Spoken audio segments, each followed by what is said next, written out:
2 days after the deadly blast in Xindian, Shin Shin Natural Gas Corporation General Manager Ching-kuo finally came out to apologize to the residents of the building.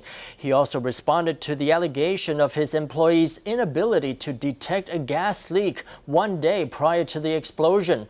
He pledged that the company will pay compensation to the victims and improve staff training in the future.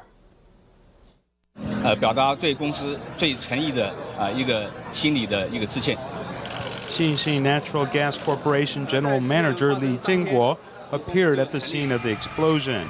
He also responded to criticism that an employee called out to investigate a gas leak 1 day before the blast simply sniffed around a little before leaving. 今天的盲点就是说，他告诉 Our 我 blind spot, for example, is like this. If a resident takes us to a place and we conduct a test but discover no gas leaking, we should be more sensitive and conduct tests over the whole area to prevent this regrettable explosion from happening. Shin Shin has apparently softened their stance some 3 days after the explosion, even lowering their heads and offering an apology.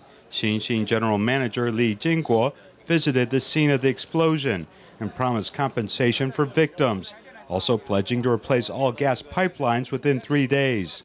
Despite the apologies by an executive from Shin Shin Natural Gas, the company is still low-key about who should ultimately accept responsibility for the disaster.